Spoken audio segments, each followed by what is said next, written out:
Today on Detroit Muscle, our new Challenger project is about to flip its lid.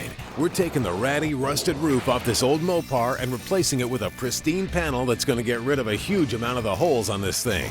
Also, we'll sit in the driver's seat of one of the fastest production cars on the planet and see just what the big deal is with the late model GT500 COBRA.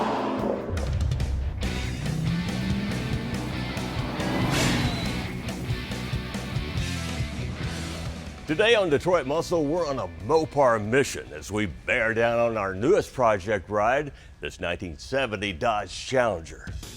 When we found it recently, the body was amazingly straight with little rust for its age. The stock 318 engine was gone, which was great considering our horsepower plans. So we wrote the check, hauled it home, and started the teardown, saving as many original parts as possible. We even had a rendering made of our vision of the final piece and gave it a name, Ultraviolet. Of course, we made a trip to the blaster before getting down to our first phase of real work. We knew from the get-go we was going to have to do something regarding the rust on the roof of this car. Now, from the factory, this thing came with a vinyl top, and back then they used to glue the vinyl straight to bare steel, which caused it to rust from the outside in. Now, somebody could patch this roof up, but they'd spend a boatload of time doing it. In our car, well, really and truthfully, we could put a new panel on and be a better repair and a faster repair. Now, you may be sitting there and being a little bit intimidated about cutting on the roof of a car, but after you see it done, probably gonna raise up your comfort level just a bit. Well, this should raise your comfort level a lot. New replacement metal from Classic Industries. To get an idea of how all this goes together, kind of think of it as making a sandwich, with the A-pillars being the bottom bun, drip rails being the bologna that goes in the middle, and for a top bun, this replacement roof skin. Well, we got to get rid of the leftovers first. Those leftover Joe was just talking about, well, that's these rusty panels that have to come off. My first means of attack is using a shear bit inside of the air hammer, and then I'm going to follow all that up using a SpotWeld cutter. The beauty of the shear bit is how it makes super quick work of that sheet metal. But if you're not careful, it can also be its drawback. Right now, we're just trying to cut the skin of the roof. We don't want to get into the structural pieces or the edge where the spot welds are.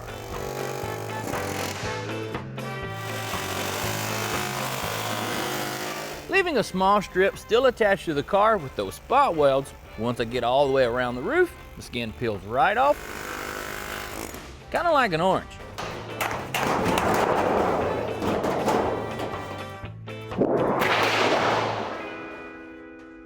With the majority of the roof out of the way, it's time to start working on all the little bitty spot welds on it. And to do that, we're going to use this spot weld cutter kit that we got from Matco.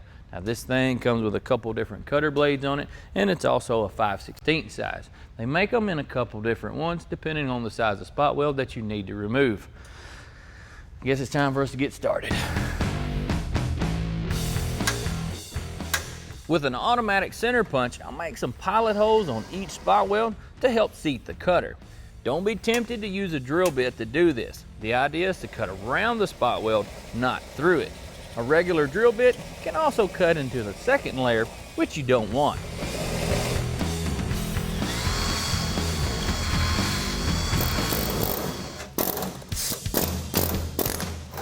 With the chisel bit attached to our air hammer, we can now begin removing that metal that was held on by all those spot welds.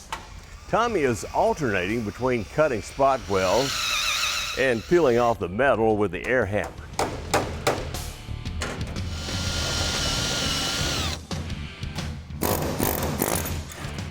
Like always, when you use the air hammer, be careful not to damage metal that you don't want to hammer away at.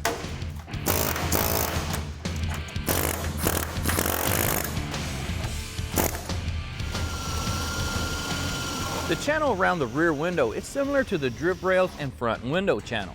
Drill out the welds, grab an air hammer, and go to town. Well, after digging into this roof repair, well, we noticed that some of the inner structures got some rot in it, and we're going to have to make some repairs. And it's going to involve slicing and dicing it up a bit, and we don't want the car to move around. So what we're going to do is add in some tubing to keep that from happening. It's not really all that big of a deal. We just got to do a little bit of welding. These can be pretty much just nice solid tacks because they're going to get cut back off eventually. We'll use the principle of triangulation to add strength to our brace. After all, using triangles in structure is one of the oldest tricks in the book. That's it. Well, here is some of that rot that Tommy referred to, and it's in several places around the roof, but it's something you'd have to expect from a 45-year-old car. And it's something easily remedied with a little patchwork. After marking the area that you want to cut out, with a cutting wheel on a grinder, the metal can be removed pretty easily. You want to cut a little bit outside of where the rod is, but don't get too crazy. You just make a bigger hole, that will mean more work.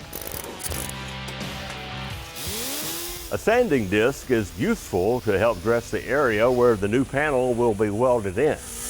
And once we've replicated the curvature and shape of the old one, we can begin fitting it.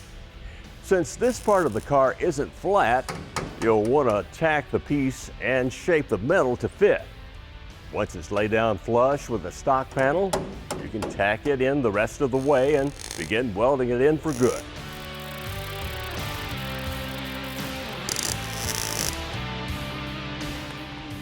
Maybe wondering why I cut this off here instead of leaving it one long piece. Well, I've got to replace this A-pillar and I don't want to be fighting it, so I just went ahead and sliced it and we'll fix it later.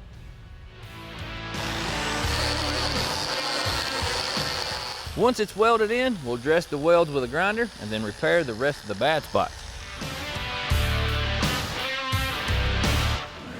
Coming up, we'll continue the roof replacement on our Challenger with an A-pillar swap and drip rail install. And do you like Mustangs? How about one of the fastest ones that money can buy? Better click your seatbelt, it's a GT500.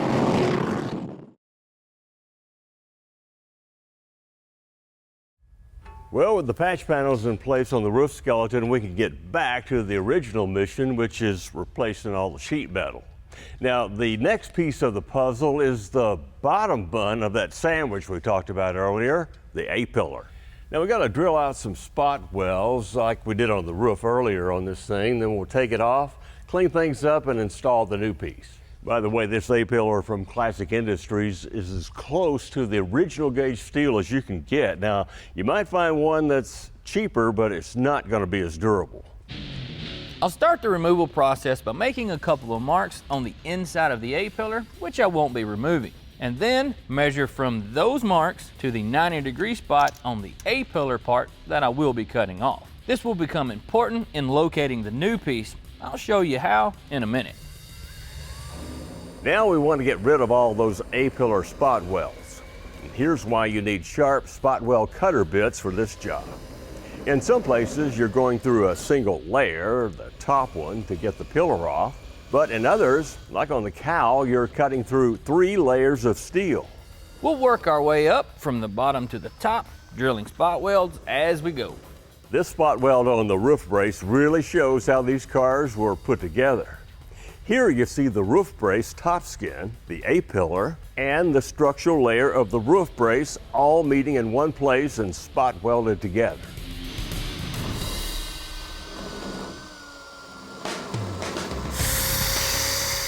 In case you were wondering why I'm slicing up this material, well, it's because there are panels buried under the other panels. So it's easier to cut and remove small pieces than trying to take it out as one big one. Anything that's left over, well, the air hammer can make pretty quick work of it. Come on, baby.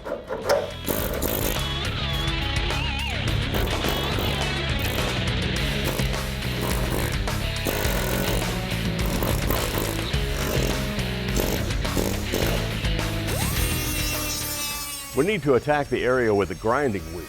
This will make a nice and smooth mating surface for the new outer A-pillar.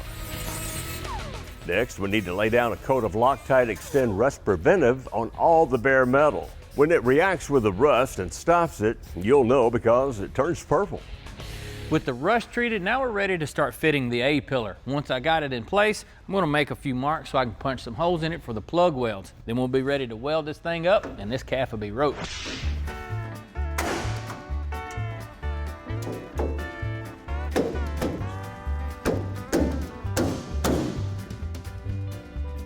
With the pillar in place, I can make a few marks for the holes that need to be put for the new spot welds.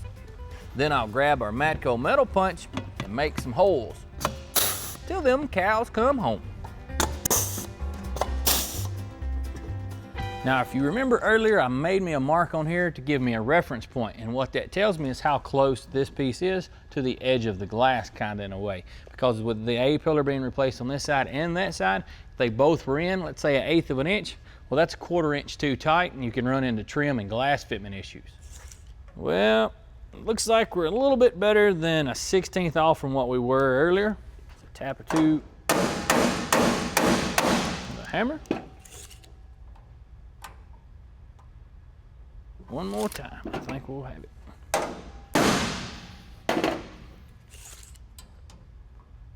That's her.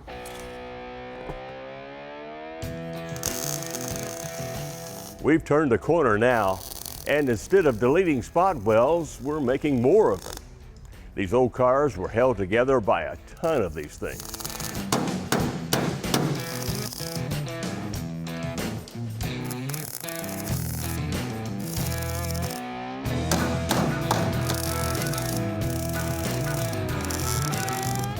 After the welds are in place, a little bit of grinding will dress them up and flatten them down just like they need to be. Once all that's done, our new A-pillar is installed. Pretty excited about the whole deal. What do you guys think? Perfect. Still ahead, it's a supercharged snake that goes heavy on the venom.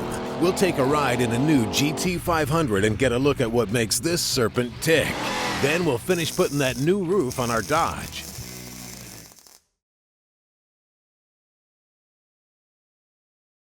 Detroit Muscle salutes the 2014 Shelby GT500.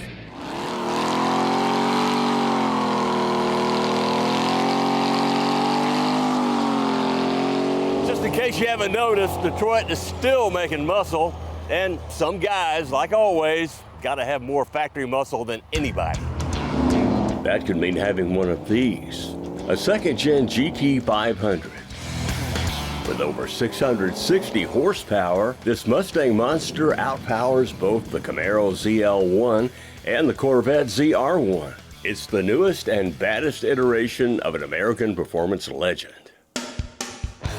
When the late Carroll Shelby went from champion racer to automaker, his first creation was the COBRA, a little hot rod racer that lived up to its venomous name. Mustang makeovers followed with the GT350, then beginning in 1967, the GT500. Its famed 428 COBRA jet was conservatively rated at 355 horsepower. Technically, GT500 production was over after 1969. Then, about 38 years later, the Shelby nameplate was revived, and the GT500 was back to rule the streets and still the hearts of performance fans like Scott Anderson. His sterling gray 2014 beauty is a guaranteed attention getter. They fall in love with it. They just drool. They walk around it, want to know everything about it. A lot of the guys, I always say, pop that hood, need to see that motor. This is a beast, and this is exactly what I'm talking about. That TVS Series 2300 Supercharger delivers 14 PSI of maximum boost to the 5.8-liter V8. A Trimix 6-speed transfers power to a Torsen limited slip 8.8 rear end with 373 gears. The new Shelby Serpent rides on forged aluminum wheels, 19s up front, 20s out back. By the way, Scott swapped for lowering springs for a way better look. The instrument cluster features a launch control system that lets you set specific RPM launch points. Yeah, the interior ain't that great, but I mean, hey, I didn't buy it for the interior. I bought it to have the biggest, baddest motor in the car on the street. If it matters, the new Shelby Cobra's engine is the most efficient in its class with a 24 mile per gallon rating on the highway. Again, if that matters. It's hard to do that behind a beast like this. The numbers that matter to most Mustang guys are 0 to 60 quarter-mile ET and 200-plus mile-per-hour top speeds. That and being part of a time-honored Shelby performance legend. but to get the last year model and the motor and the body style with his name on it is awesome. After the break, we'll complete our roof swap by attaching the new panel to ultraviolet. It's a dramatic transformation that's easier than you might think. Stick around.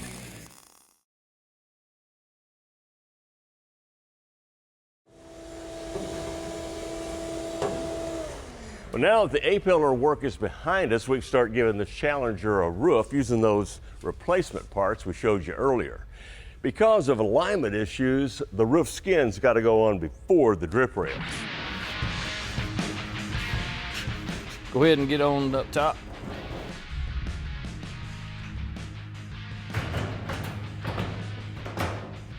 That's pretty good. Just need a clamp. I think this thing's going to fit.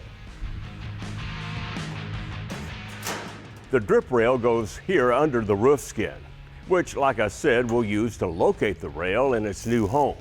A couple of tacks from the bottom side are a handy way to keep the rail in place after you pull the skin back off. You have to do that in order to access the top of the rail to place the spot welds. With the roof skin back in place, we can finally start getting it welded back to the car.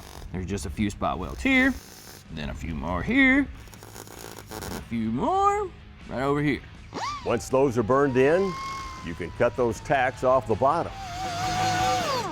Now, you don't have to dress these welds. Nobody's going to see them, but that's up to you.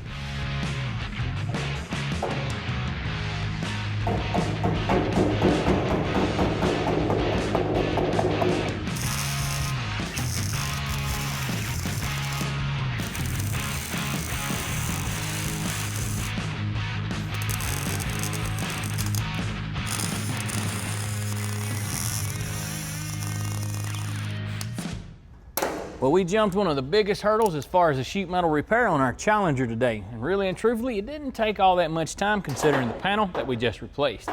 I'll tell you one thing, Tom, it's one major step of many on our road to creating the ultraviolet Challenger. Is your Chevy HEI distributor feeling a little old and tired? Well, if it is, Pertronix has got you covered with their flamethrower tune-up kit. It comes with a new 50,000 volt coil, a cap and a rotor, an adjustable vacuum advance, some electronics including the module, and a curve kit. Now this setup will run you about $120, and they have several other applications for the GM models. Leaving your car parked out in the hot sun not only makes you miserable, it wreaks havoc on your car's dash and seats. Well, Covercraft has the only windshield screen to earn a U.S. patent. It's handmade with a triple laminate construction consisting of silver reflective material on the outside, soft felt on the inside, and in the middle, a foam insulator. It is easy to install and equally easy to stash and fold away under the seat. Now they've got them in different colors with over 1,200 patterns to ensure you get a right fit. And at less than $50, well, it's a lot cheaper than replacing your dash cover. Well, we got to dash out of here. Our time's up. We'll see you next time.